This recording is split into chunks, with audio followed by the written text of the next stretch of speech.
Hello everyone, welcome back to Science Hub. This is Dolly Verma. So in today's video, I'll be discussing the most important questions from the chapter Human Reproduction. Your first question is explain the role of hormones during the menstrual cycle.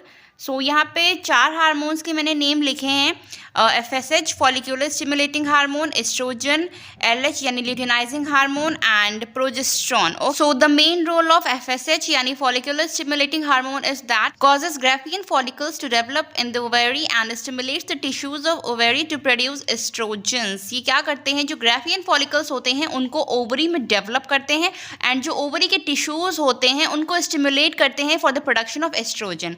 Okay, अब बात करें oestrogen की. So basically ये जो hormone है ये क्या करता है, it repairs the uterine wall following menstruation and stimulates the pituitary gland to produce LH. ठीक है, ये जो एस्ट्रोजन है ये पिट्यूटरी ग्लैंड को स्टिमुलेट करता है for the production of luteinizing hormone.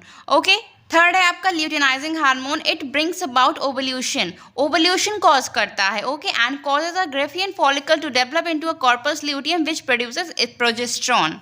Next है progesterone. It basically inhibits FSH production and stops further follicles to develop and causes development of the uterine lining prior to implantation. So ये जो hormones हैं इनको आप इसी serial में याद करें, पहले FSH, फिर एस्ट्रोजन, फिर LH, फिर प्रोजेस्टेरॉन. क्योंकि जो FSH है ये क्या करता है, ये ओवरी के टिश्यूज़ को स्टिमुलेट करता है जिससे एस्ट्रोजन्स का प्रोडक्शन होता है. ठीक है, एंड एस्ट्रोजन्स क्या करते हैं, पिट्यूटरी ग्लैंड को स्टिमुलेट करते हैं for the production of LH. And LH क्या करता है, ये ओवल्यूशन कॉज करता है जिसकी वजह से जो कॉर्पस ल्यूटियम है वो प्रोजेस्टेरॉन का फॉर्मेशन करता है. एंड प्रोजेस्टेरॉन क्या करता है, development of the uterine lining prior to implantation. Okay, question 2 है आपका, describe the events that occur during the secretory phase of the menstrual cycle. So menstrual cycle में basically आपको पता है 4 फेज होते हैं एंड वो चारों फेज बहुत इंपॉर्टेंट हैं. आपको menstrual cycle वाला टॉपिक बहुत अच्छे से पढ़ना है. जो डायग्राम दिया है ग्राफ टाइप में वो भी प्रिपेयर करना है. सो इसका आंसर देखिए, जो हमारा सेक्रेटरी फेज होता है इसे हम ल्यूटियल फेज भी बोलते हैं. तो बेसिकली सेक्रेटरी या ल्यूटियल फेज में होता क्या है, progesterone stimulated by LH is the dominant hormone during this phase two prepare the corpus luteum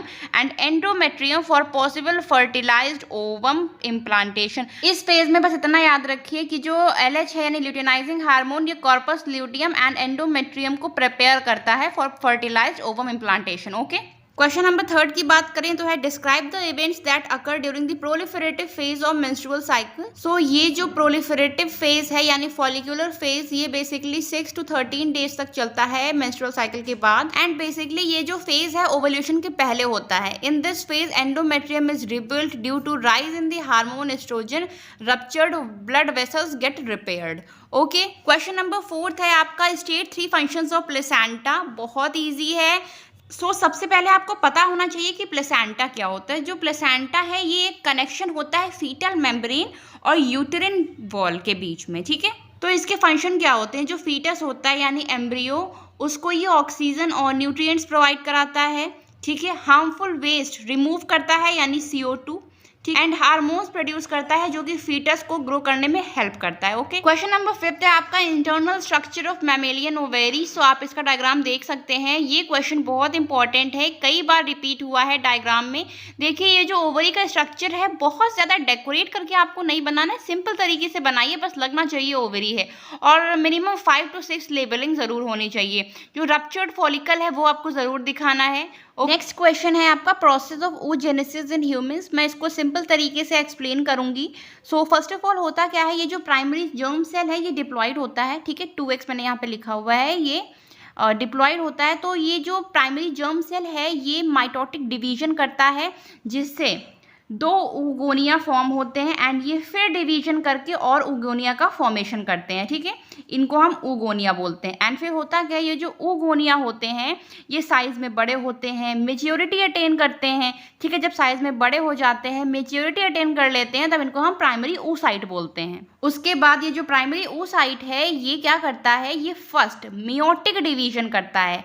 ठीक है, वहाँ पे हुआ था माइटोटिक डिवीजन यानी माइटोसिस, यहाँ पे होगा मियोसिस। मियोटिक डिवीजन होता है जिससे यहाँ पे सेकेंडरी oocyte का फॉर्मेशन होता है और फर्स्ट पोलर बॉडी का फॉर्मेशन होता है, ठीक है। ये होता है फर्स्ट मैच्यूरेशन डिवीजन, ठीक है। उसके बाद ये जो सेकेंडरी oocyte है, ठीक है, ये फिर से मियोटिक डिवीजन करेगा और ओवम का फॉर्मेशन करता है और सेकेंड पोलर बॉडी का फॉर्मेशन करता है, ठीक है। ये जो oogenesis की प्रोसेस है 3 फेज में होती है। फर्स्ट फेज होता है मल्टीप्लिकेशन फेज, ग्रोथ फेज, जहाँ पे ये जो oogonia होता है ये ग्रो करता है साइज में, मेच्योरिटी अटेन करता है, एंड मैच्यूरेशन फेज में मियोटिक डिवीजन होता है जिससे ओवम और सेकेंडरी पोलर बॉडी का फॉर्मेशन होता है। क्वेश्चन नंबर 7 है menstrual cycles are absent during the pregnancy. Why? So your answer is high level of progesterone and estrogens during pregnancy suppress the gonadotropins which is required for the development of new follicles. Okay. Next question है आपका process of spermatogenesis in humans. ये भी oogenesis की तरह ही है, थोड़ा सा कुछ चेंज है इसमें, वो मैं आपको एक्सप्लेन करूंगी। सो फर्स्ट ऑफ ऑल इसमें भी एक प्राइमरी जर्म सेल होता है जो माइटोटिक डिवीजन करता है, ठीक है, यानी मल्टीप्लिकेशन करता है और स्पर्मेटोगोनिया का फॉर्मेशन करता है, एंड वो फर्दर माइटोटिक डिवीजन करके और स्पर्मेटोगोनिया का फॉर्मेशन करते हैं। उसके बाद ये जो स्पर्मेटोगोनिया होता है ये साइज में बड़ा होता है, मेच्योरिटी अटेन करता है, एंड फिर इसको हम बोलते हैं प्राइमरी स्पर्मेटोसाइट। ओके, एंड ये जो प्राइमरी स्पर्मेटोसाइट होता है ये क्या करता है, ये मियोटिक डिवीजन करता है, ठीक है, जिससे यहाँ पे सेकेंडरी स्पर्मेटोसाइट का फॉर्मेशन होता है, ठीक है। 2 सेकेंडरी स्पर्मेटोसाइट का फॉर्मेशन होता है जो कि एन होते हैं, यानी हैप्लॉइड होते हैं, ये डिप्लॉइड नहीं होते हैं, ये हैप्लॉइड होते हैं, ये चीज याद रखिएगा, ठीक है। उसके बाद ये जो सेकेंडरी स्पर्मेटोसाइट होते हैं ये फर्दर मियोटिक डिवीजन करके स्पर्मेटिड का फॉर्मेशन करते हैं, इनको हम सर्कुलर स्पर्मेटिड बोलते हैं, एंड फिर ये स्पर्मेटाजून में कन्वर्ट हो जाते हैं, एंड हम इसी प्रोसेस को स्पर्मियोजेनेसिस बोलते हैं। ये क्वेश्चन आपको मिलेगा। ओके, क्वेश्चन नंबर 9 है आपका, for a breast feeding mother the chances of contraception are very low. So आपका रीजन है यहाँ पे लैक्टेशनल एमेनोरिया। इसमें बेसिकली जो ओवल्यूशन होता है it does not occur during the period of intense lactation, and lactation तो आपको पता ही होगा, secretion and ejection of milk from mammary glands. Okay, question number 10 है आपका, function of interstitial cells of testis. So जो टेस्टिस हैं ये मेल हार्मोन सिक्रीट करते हैं, टेस्टोस्टेरोन, जो कि रिस्पॉन्सिबल होता है for development and maintenance of male sex characteristics. Okay, question number 11 is which epithelium lines the fallopian tube. So your answer is ciliated epithelial cells.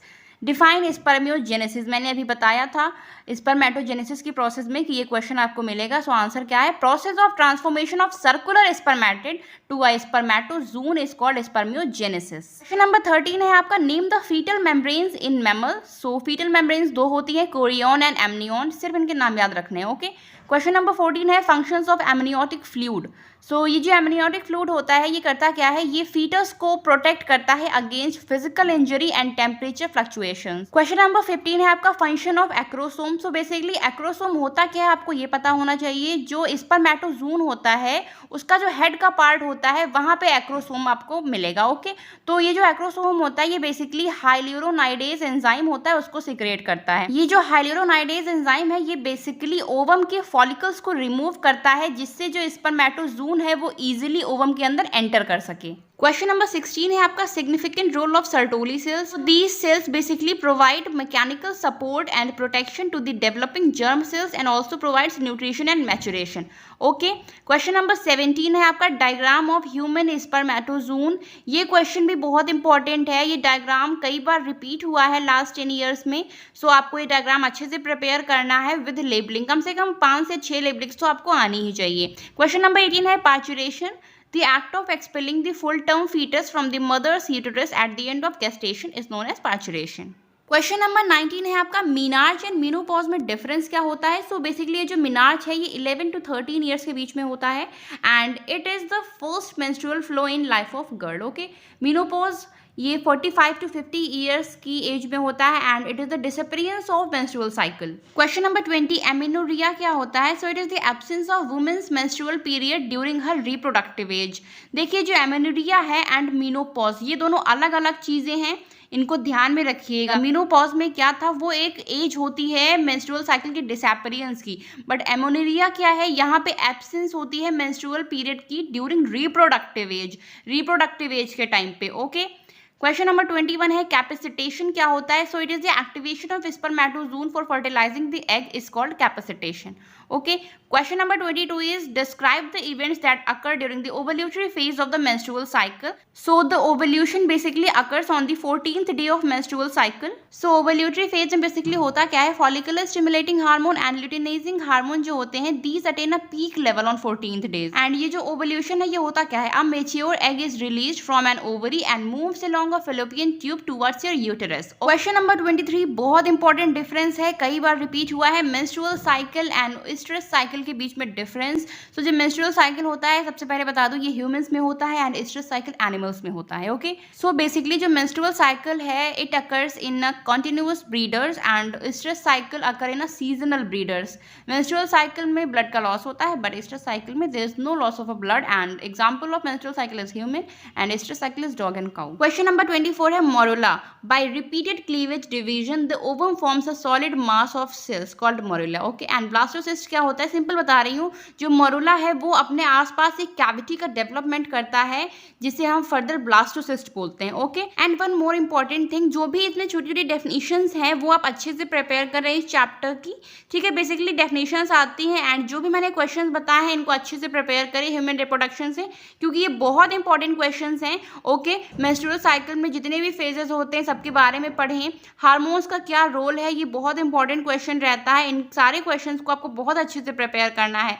Okay, so if you like this video, please like, share and subscribe to my channel and hit the bell icon for upcoming videos, and thanks for watching.